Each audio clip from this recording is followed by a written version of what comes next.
Hello friends, welcome to my channel. இன்னைக்கு நம்ம இந்த வீடியோவில் எந்த படத்தோட ரிவ்யூ பார்க்க போகிறோம்னா, தெலுங்குல ரிலீஸ் ஆன டில்லு ஸ்கொயர் இந்த படத்தோட ரிவ்யூ தான் பார்க்க போகிறோம். இந்த படத்தோட கதையை பற்றி பார்த்தோம்னா, ஹீரோ வந்து ஒரு டிஜே பண்ணுறவராக இருக்கார். அவரோட வாழ்க்கையை அவர் நல்லா என்ஜாய் பண்ணி வாழ்ந்துகிட்டு இருக்காரு. அப்போ ஒரு நாள் அவர் கிளப்பில் நம்ம ஹீரோயினான அனுபமாவை மீட் பண்ணுறாங்க. இவங்க ரெண்டு பேருமே லவ் பண்ண ஆரம்பிக்கிறாங்க. கொஞ்ச நாள் கழித்து இவங்க ரெண்டு பேர் வீட்டுக்குமே இது தெரிய வருது. அதனால இவங்க ரெண்டு பேர் வீட்லேயும் இவங்க ரெண்டு பேர்த்துக்கு கல்யாணம் பண்ணி வச்சிடலாம் அப்படின்னு முடிவு பண்ணுறாங்க. அதே நேரத்தில் பார்ட் ஒன்ல ஹீரோ வந்து ஒரு பெரிய சம்பவம் பண்ணியிருப்பார். அந்த சம்பவத்தை கண்டுபிடிக்கிறக்காண்டி போலீஸ் ஆஃபீஸர்லாம் ட்ரை பண்ணிட்டு இருக்காங்க. அதுலேருந்து நம்ம ஹீரோ எப்படி தப்பிச்சு வந்தார், அதே நேரத்தில் அனுபமா வந்து நம்ம ஹீரோக்கு என்ன பெரிய சம்பவம் பண்ணாங்க, அதே நேரத்தில் ஹீரோ வந்து அனுபமா பற்றின உண்மையெல்லாம் எப்படி தெரிய வச்சார், இதுதான் இந்த படத்தோட மொத்த கதையே. இந்த படத்தோட பாசிட்டிவ்னு பார்த்தோம்னா, இந்த படம் வந்து ஒரு காமெடி ரொமான்ஸாக தான் டைரக்டர் எடுத்திருக்காரு. டைரக்டர் காமெடிக்கெலாம் முக்கியத்துவம் கூட எடுத்திருக்காரு. அதே மாதிரி தமிழ் டப்பிங் வெர்ஷன்லாம் ரொம்ப நீட்டாக லிப்ஸிங்கோட பெர்ஃபெக்டாக பண்ணியிருக்காங்க. படத்தில் ஃபர்ஸ்ட் ஹாஃபில் நம்ம ஹீரோ பண்ணுற காமெடியாக இருக்கட்டும், செகண்ட் ஹாஃபில் அந்த கொலையை மறைக்கிறதுக்கு இவங்க என்னென்ன சம்பவம் பண்ணுறாங்க அதை காமிச்ச விதமாக இருக்கட்டும், அதெல்லாம் உண்மையிலே பார்க்கும்போது சூப்பராக இருந்துச்சு.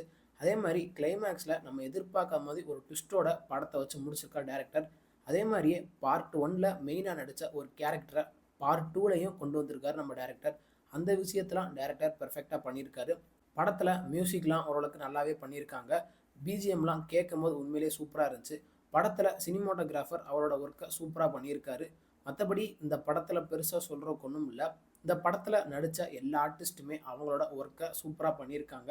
இந்த படத்தில் மெயினாக பார்க்கணும்னா காமெடி நல்லாயிருக்கும், அடுத்து ரொமான்ஸ் காட்சிகள் அதெல்லாம் நல்லாயிருக்கும். மற்றபடி இந்த படத்தில் பெருசாக சொல்கிறதுக்கு எதுவுமே இல்லை. இந்த படத்தோட நெகட்டிவ்னு பார்த்தோம்னா, ஃபர்ஸ்ட் ஹாஃபில் நம்ம ஹீரோ பண்ணுற சின்ன சின்ன காமெடிலாம் கேட்கும்போது ரொம்ப கிரிஞ்சாக இருக்கும். அதே மாதிரி செகண்ட் ஹாஃபில் அந்த கொலையை கண்டுபிடிக்கிறதுக்காண்டி ஹீரோ வந்து அந்த கார் சேஸ்லாம் பண்ணுவார். அதெல்லாம் பார்க்கும்போது ஓரளவுக்கு பரவாயில்லாமல் இருந்துச்சு.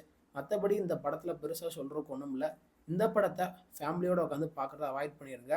கிளைமேக்ஸில் நம்ம டேரக்டர் எதிர்பார்க்காத மாதிரி ட்விஸ்டோட வச்சு படத்தை முடிச்சிருப்பாரு. அதே மாதிரியே ஹீரோ வந்து அனுபமாக்கு ஒரு பெரிய சம்பவம் பண்ணுவார்.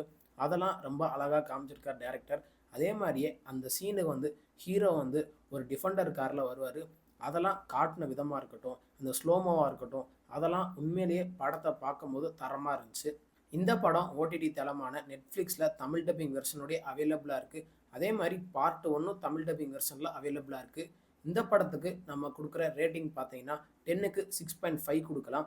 இந்த வீடியோ உங்களுக்கு பிடிச்சிருந்தா மறக்காமல் நம்ம சேனலை லைக் பண்ணி கமெண்ட் பண்ணி ஷேர் பண்ணுங்கள்.